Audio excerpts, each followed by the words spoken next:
Kami Panginoon ay muli nagpupuri, sumasamba sa iyo. Tunay ang Lord sa gabi ito ay pinipon mo ang bawat sa amin. Ang kami Panginoon ay sumamba sa iyo, Diyos.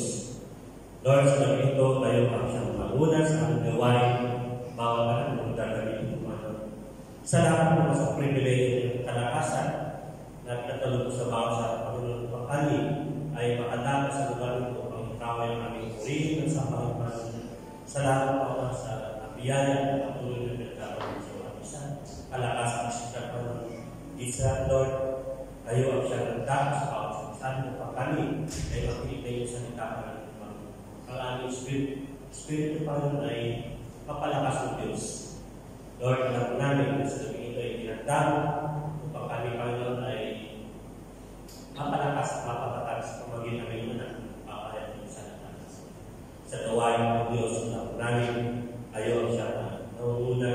Kasama po namin mga anak sa Anghel, sa aming pagpupuri, sa aming pag-aawitan, na po Lord, ayaw ang siya na kasama po namin sapagkat ikaw ay naroon para sa sinabi mo sa iyong salita, Lord, we gather in your name, you are in the midst. Kaya patuloy kami naniniwala at nanampalataya, Panginoon, nasasamahan mo kami sa aming gawain ito. At pag-isat, Lord, sa salita ko na ano, kaya sa anak ko, magpapahayag pa ng Diyos in mind ni Lord God, na kami pa lang nakikinig ng salita. Ang Lord na ito ay tumingin sa aming buhay, magrema sa aming Espiritu, Panginoon, magsagay ng Diyos na sa aming lahat sa mundo ay ito na maging kalakasan namin. At isa, Lord, tayo pa rin siya napakapagay sa aming buhay at kami pa rin ay makikinabaw sa iyong salita sa aming mga sa ito. Bless Pastor Palipon sa papayag ng iyong salita.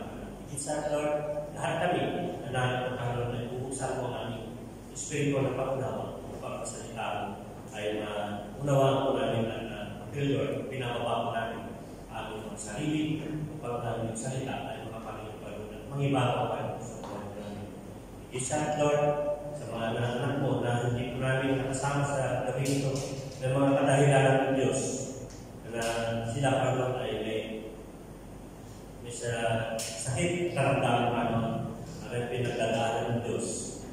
At pati, Lord, na samahan mo sila habang sila ay naroon sa kanilang pinagdadaanan ay patuloy. Nagdabayan ko sila at pinagdadaanan ng Diyos. Salamat po, Ama, sa gabi ito ay aming nagkakatiwala at gawain ng Panginoon sa pagkat. Ang gawain ko ay para sa iyo, Diyos, upang ikaw ang aming sabay at papriyan. Salamat po, sa pangalan ng Jesus. Amen. This evening. So, are you blessed? Amen. We are blessed. Okay, so may I request everyone to please stand as we read our scripture reading.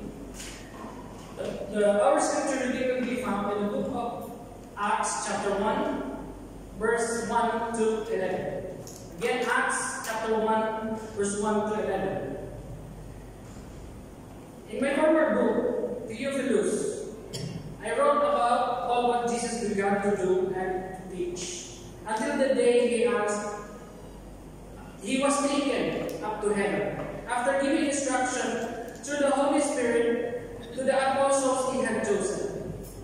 After his suffering, he represented himself to them and gave many convincing proof that he was alive. He appeared to them over the period of 40 days and spoke about the kingdom of God.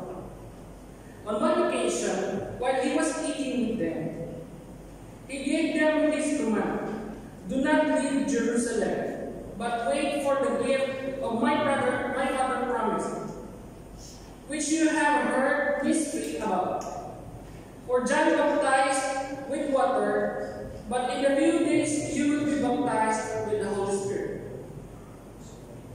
Then they gathered around him and asked him, "Lord, are you at this time going to restore the kingdom of Israel?"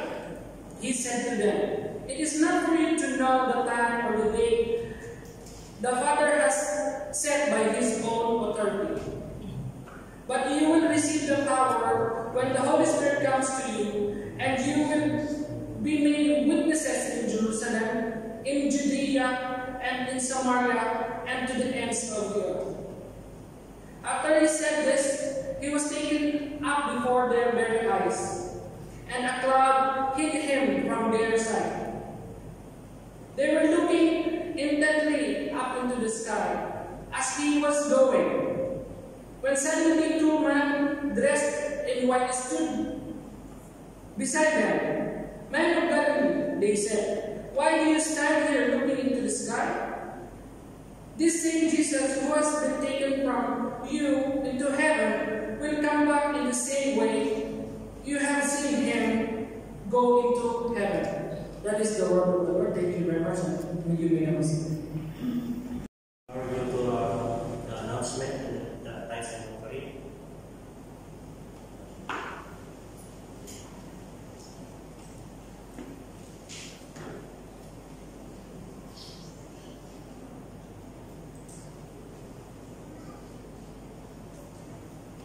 All of us know that what is the purpose of giving. But the Bible always keep on telling us to do. And when we are giving our tithes and offering, we are making room for more blessings as we give, because God is a giver God. When we give, we have the connection with God through giving. And remember this, church, each of you must bring a gift in proportion to the way the Lord your God has blessed you. And I know and I do believe that God bless us. Amen? To the financials, to our health, that is the blessings from God. That's why always remember that God is a God of blessings. We can give our offering.